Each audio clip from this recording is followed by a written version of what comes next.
أعوذ بالله من الشيطان الرجيم بسم الله الرحمن الرحيم ومن كان مريضا أو على سفر فعدة من أيام أخر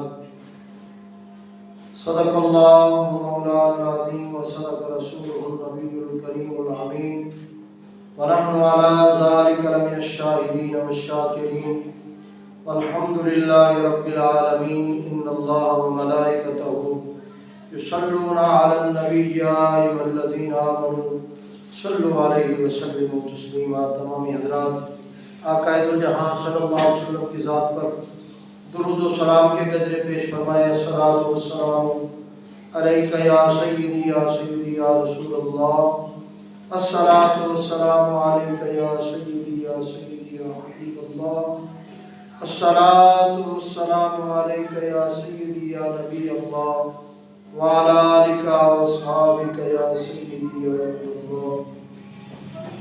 رب اشرح لي صدري ويسر لي أمري واحلل عقدة من لساني يفقهوا قولي۔ رب اشرح لي صدري ويسر لي أمري واحلل عقدة من لساني يفقهوا قولي۔ رب اشرح لي صدري ويسر لي أمري واحلل عقدة من لساني يفقهوا قولي۔ نہایت واجب الاحترام دوستوں، بزرگ احترام بزرگوں، میٹھے پیارے اسلام بھائیوں، جمعے کا مختصر ٹائم ہے اور قرآن پاک کی آیت میں نے آپ کے سامنے تلاوت کی ہے، جس کے اندر اللہ تبارک و تعالی نے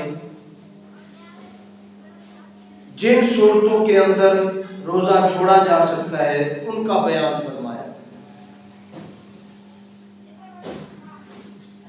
کون سی ایسی صورتیں ہیں کہ جن صورتوں کے اندر بندہ روزہ چھوڑ سکتا ہے؟ اللہ تبارک و تعالی نے فرمایا فَمَنْ كَانَ مَرِيضًا أَوْ عَلَى سَفَرٍ۔ دو چیزیں، دو صورتیں ہیں کہ بندہ بیمار ہو یا سفر میں ہو، ان دو صورتوں میں بندہ روزہ چھوڑ سکتا ہے۔ اللہ نے اجازت دی ہے کہ چاہو تو روزہ چھوڑ سکتے ہو، اور جتنے دن آپ سفر میں رہے روزہ نہیں رکھا اتنے دن بعد میں روزہ رکھ لو تو اللہ تبارک و تعالیٰ کی ذات قبول فرما لے۔ یہ کتنا بڑا احسان ہے اللہ تبارک و تعالیٰ کا کہ بندہ مریض ہے، اس کے لیے بھی فرمایا جائے جتنے دن وہ بیمار ہے اتنے دن وہ روزہ نہ رکھے، اور جیسے وہ صحت یاب ہو پھر جو ہے اپنے روزوں کی وہ ادائیگی کرے، اور اللہ تبارک و تعالیٰ اسے اس کا ثواب عطا فرمائے، یعنی اس کی جو ادائیگی ہے وہ پوری ہو جائے گی۔ ثواب جو ہے، جو ماہ رمضان کا روزے کا ثواب ہے، اس تک کوئی نہیں پہنچ سکتا۔ فرمایا کوئی جان بوجھ کر ماہ رمضان کا ایک روزہ چھوڑتا، جان بوجھ کر ایک روزہ چھوڑے، عمر بھر روزے بھی رکھے، اس ایک روزے کے ثواب کو نہیں پا سکتا۔ عمر بھر روزے رکھتا ہے، یا ہمیں تھوڑا سا سر درد ہوا، تھوڑا سا معدے کی خرابی ہوئی، یا طبیعت میں آسان ہوئی، ہم روزہ چھوڑ دیتے ہیں۔ اور یہاں وَمَنْ كَانَ مَرِيضًا، مریض کون سا ہے؟ ایسا مریض جس کو ڈاکٹر نے کہا ہے کہ اگر آپ روزہ رکھیں گے تو آپ کی بیماری کے بڑھنے کا خدشہ ہے، بیماری آپ کی زیادہ ہو جائے گی۔ ڈاکٹر نے، ہم تو یہاں خود ڈاکٹر بن جاتے ہیں، خود ہی اپنے آپ کو مریض بنا لیتے ہیں، اور اتنی عظمت والے اور برکت والے اور رحمتوں والے اور فضیلتوں والے روزے کو چھوڑ دیتے ہیں۔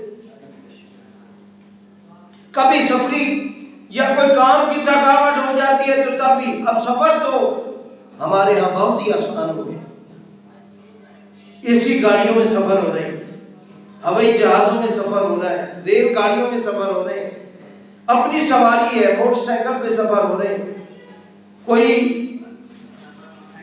ٹانگے پہ سفر نہیں کر رہا آج کل، کوئی گھوڑے پہ سفر نہیں ہو رہا آج کل، اونٹ پہ سفر نہیں ہو رہا، اور نہ ہی وہ سفری صعوبتیں ہیں آج کل۔ کوئی لمبا سفر ہے اور بڑا دشوار گزار سفر ہے، اور ایسا سفر ہے کہ بندے کو لگتا ہے کہ میں روزے کو برداشت نہیں کر سکوں، تب تو وہ روزہ چھوڑ سکتا ہے۔ بصورت دیگر یہاں سے ہم ملتان چلے جائیں، بکاڑا چلے جائیں، لاہور چلے جائیں، 3-4 گھنٹے کا سفر ہے، 4 گھنٹے 5 گھنٹے لگتے ہیں، اور اے سی بسیں، ٹھیک ہے جی، آرام دہ سفر ہے، محسوس ہی نہیں ہوتا بندہ گھر بیٹھا ہے یا سفر پہ جا رہا ہے۔ آپ کے اور میرے نبی صلی اللہ علیہ وسلم کے دور میں سفر مشکل ہوا کرتے تھے، سفر دشوار ہوا کرتے تھے، سفر میں سہولتیں ہوتی تھیں، مصیبتیں ہوتی تھیں، تکلیفیں ہوتی تھیں، کھانے کو کوئی چیز نہیں ملتی تھی، پینے کو کوئی چیز نہیں ملتی تھی، اور یہ گھوڑوں پہ، اونٹوں پہ، کھچروں پہ، گدھوں پہ سواری ہوا کرتی تھی۔ اس وقت آپ کے اور میرے نبی صلی اللہ علیہ وسلم نے فرمایا کہ ہاں آج بھی کوئی بات ہے کہ اگر ایسا سفر ہے کہ جس میں وہ دشواری موجود ہے، وہ سختی موجود ہے، وہ تکلیف موجود ہے، اور بندہ برداشت نہیں کر سکتا، تو تب وہ روزہ چھوڑ سکتا ہے، یہ اللہ کا قرآن کہہ رہا ہے۔ ورنہ ایسے چھوٹی چھوٹی بیماری اور چھوٹے سے سفر کے لیے روزہ چھوڑنا مناسب نہیں۔ دیکھیں آج کل کے روزے تو ماشاءاللہ کیسے روزے، کیسے پیارے روزے ہیں کہ بندے کو پتہ ہی نہیں چلتا کہ میں روزے دار ہوں، میں نے روزہ رکھا ہوا بھی ہے کہ نہیں رکھا ہوا۔ سحری صبح بندہ نہ بھی کھائے، سحری نہ بھی کرے، تب بھی شام تک جو ہے وہ افطار تک وہ جو ہے برداشت کر سکتا ہے۔